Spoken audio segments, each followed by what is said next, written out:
Hello friends, welcome back to my new video. तो आज हम आ गए एक और नई वीडियो लेकर सिर्फ आपके लिए। वो है क्लास 9 की मैथ्स का चैप्टर 4। तो चैप्टर 3 हम पढ़ेंगे, लेकिन पहले चैप्टर 4 कवर कर लेते हैं, फिर पढ़ेंगे चैप्टर 3। इस गेट को मैं बंद कर देता हूँ, फिर पढ़ेंगे हम चैप्टर 3। ओके, तो पहले हम चैप्टर 4 में पढ़ते हैं linear equation in two variable. देखो, हमने पढ़ा था कि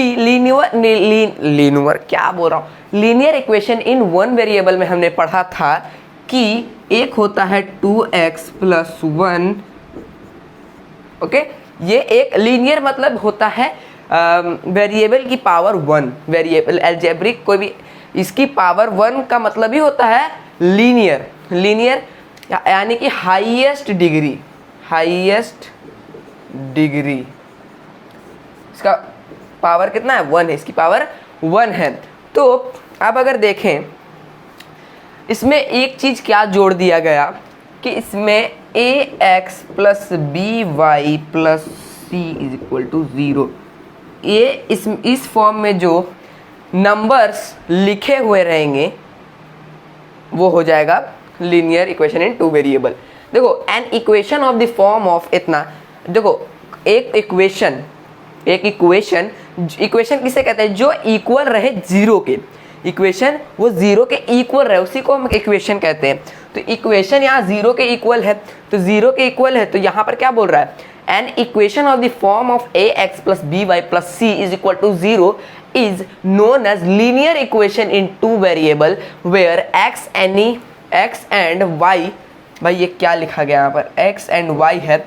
x and y are the variable and a, b and c are real numbers। देखो, जो x and y है वो वेरिएबल है, x and y जो है वो वेरिएबल है, और ये जो है a b c ये क्या? कांस्टेंट है, एक कांस्टेंट है। इसमें कोई भी रियल नंबर भी हो सकता है। रियल नंबर जैसे पाई भी हो सकता है, ओके, पाई भी हो सकता है, 1 2 3 ऐसे नेचुरल नंबर, कोई भी होल नंबर भी ले सकते हो, ये भी सब हो सकता है। ओके, जैसे अगर हम एग्जांपल लें 2x + y = 1, तो इस 1 को इधर लाएंगे हम। देखो, ये अभी linear equation in two variable है, लेकिन इसके फॉर्म में नहीं है। इसे फॉर्म में करने के लिए उसे इधर लाएंगे, तो क्या आ जाएगा? 2x + y - 1। अब ये हो गया linear equation in two variable. Okay, समझ में आ गया क्या होता है linear equation in two variable? बहुत ही बढ़िया। चलिए चलते हैं अगले कॉन्सेप्ट में। तो अगले कॉन्सेप्ट में जाने से पहले इससे रिलेटेड कुछ क्वेश्चन कर लेते हैं। जैसे क्वेश्चन तो इसमें कुछ ऐसा है नहीं, यही था क्वेश्चन। तो चलिए चलते हैं solution of a linear equation में। हमारा आ गया solution of linear equation in two variable. तो देखो, the set of all the values of variable that satisfy the equation is called linear equation in two variable. Solution of the equation. देखो, linear equation हमने पढ़ा, linear equation two variable क्या होता है वो हमने पढ़ा। जैसे एक एग्जांपल लेते हैं, 3x + 4y = 12। ओके, इसे अगर हम इधर करते हैं -12, ये क्या एक linear equation in two variable बना? एकदम बना कि नहीं? बना कि नहीं? एकदम। अब देखेंगे, इसे सॉल्व करके देखते हैं इसका सॉल्यूशन क्या है। जो set of all values of the variable, जितना भी वेरिएबल का वैल्यू है उसका सेट जो सेटिस्फाई करे इक्वेशन को, उसी को क्या कहते हैं? Solution of linear equation. तो हम अगर एक चीज़ करें, ये तो हमने एक linear equation in two variable बना दिया, ये तो एक सिंपल सी मेथड थी। अब अगर मैं इसे समझाऊँ आपको, तो ये इधर अगर हमें x और y की वैल्यूज़ निकालनी है, तो हम सॉल्यूशन सेटिस्फाई कैसे करेंगे? देखो, पहले हम देखेंगे कोई भी, देखो देखना है कि इससे कौन कौन सा डिवाइड कर रहा है, 4 और 3 डिवाइड कर रहा है, एकदम कर रहा है, एकदम कर रहा है। तो दोनों कर रहा है तो दोनों में से कोई एक ले लो। तो यहाँ से यहाँ जाएगा तो ये क्या होगा, माइनस हो जाएगा 4x, होगा कि नहीं, एकदम होगा। अब x निकालना होगा, अब x निकालेंगे तो x is equal to 12/3 minus 4x। अब कद्दू कटेगा तो सबको बटेगा, तो ये दोनों में बट जाएगा, तो 12/3 माइनस 4x बाई 3 से 4 बार में कटा, 4 × 12 माइनस 4। तो हम ऐसे भी लिख सकते हैं। तो हमारा इसका सॉल्यूशन क्या निकल रहा है, ये निकल रहा है। तो अगर हम ये y है, सॉरी ये y है, y है, y है, y है, y है, y है,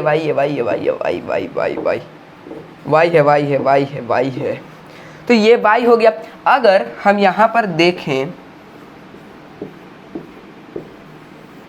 यहाँ पर अगर हम देखें कि मान लो 2 सॉल्यूशंस निकालने हैं हमें, तो यहाँ पर y 0 रखते हैं, तो y 0 रखेंगे तो इंटू 0, 4 इंटू 0 0, 0/3 0, 0 माइनस 4, तो यहाँ पर 4 ये निकल जाएगा।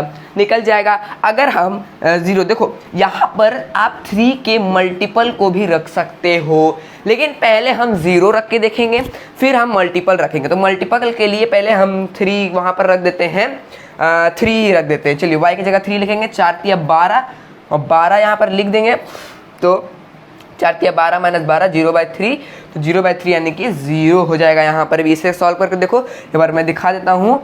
4 माइनस 4 इंटू 3 यानी कि 12/3, तो 4 × 12, 12 माइनस 12 इज इक्वल टू क्या हो जाएगा, 0। तो x इज इक्वल टू 0 निकल गया। ये होता है solution of linear equation, solutions of linear equation. I think कि आपको समझ में आ गया होगा। चलिए एक आप क्वेश्चन करते हैं। तो ये आ गया। अब देखो ये कैसे बनेगा। अब देखो यहाँ पर क्या हो गया, write each of the following. अरे यार पहला question, ax plus B Y plus C is equal to 0 and indicates the value of A B C and in case. देखो अब यहाँ पर जो a है, देखो यहाँ पर फॉर्मूला देखो, x है तो a की जगह क्या रखा हुआ है यहाँ पर 16, यानी कि a इज इक्वल टू 16 हो गया। तो मैं यहाँ पर लिख सकते हैं a is equal to 16, b is equal to -9 and c is equal to what, -8। अब इसको डायरेक्ट नहीं लिख सकते क्योंकि एक ये लीनियर इक्वेशन इन 2 वेरिएबल में नहीं है, उसके फॉर्म में नहीं है, इसके फॉर्म में नहीं है। तो आप क्या लिखोगे, पहले इसे इसमें इधर पलटेंगे, तो ये प्लस में हो जाएगा, ये माइनस में हो जाएगा। तो हम ऐसे लिख सकते हैं x minus 3y minus plus 7 0। अब लिख सकते हो आप कि a इज इक्वल टू कितना हो जाएगा, a is equal to coefficient क्या है 1 है, तो कोएफिशिएंट 1 हो जाएगा। फिर b का क्या हो जाएगा, b का हो जाएगा -3, फिर c का क्या हो जाएगा 7 हो जाएगा। अभी आप क्या करते, डायरेक्ट लिख देते कि x का कोएफिशिएंट a था, तो यहाँ पर a की जगह क्या है 16, तो 16 यहाँ पर हम लिख देंगे, नहीं 1 लिख देंगे। फिर यहाँ y की जगह हम क्या लिख देंगे 3 लिख देंगे, नहीं -3 होगा, पहले उसे इसके फॉर्म में लाना पड़ेगा। समझ में आया, पहले इसके फॉर्म में लाना पड़ेगा, फिर आप करना। ओके अब देखते हैं दूसरा क्वेश्चन क्या है। Write each of the following as and the linear equation in 2 variable. Okay ये दोनों को कैसे लिखेंगे, देखो ये तो है आई थिंक ये ax है।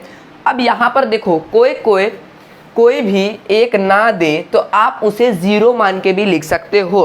तो यहाँ पर हम लिख सकते हैं 8x माइनस 9 0, लेकिन अगर हम इसे अच्छे से लिखें तो यहाँ पर लिखेंगे 8x प्लस 0y माइनस 9। क्या ये एक लीनियर इक्वेशन इन 2 वेरिएबल बना, एकदम बना। उसी तरह से ये बनेगा 9y plus 7 is equal to 0। हम ऐसे लिख सकते हैं 0x प्लस 9y प्लस 7, या क्या ये भी एक लीनियर इक्वेशन इन 2 वेरिएबल बन गया, एकदम बन गया। देखो ये जो चैप्टर है लीनियर इक्वेशन इन 2 वेरिएबल, बहुत छोटा सा चैप्टर है। अगर मैं इसे एक वीडियो में करा दूं तो लगेगा भाई ये तो शुरू होते ही खत्म हो गया, एक लेक्चर, वो तो 1 शॉट हो जाएगा ना, फिर वो 1 शॉट हो जाएगा। उससे भी ज़्यादा लंबा नहीं वीडियो करना है, 2 लेक्चर का कम से कम रहेगा ये चैप्टर। तो ये था पहला लेक्चर आज तक, अभी तक का इतना ही। तो वीडियो पसंद आई है तो लाइक कर देना, सब्सक्राइब कर देना। आज के लिए इतना ही, तब तक के लिए बाय बाय।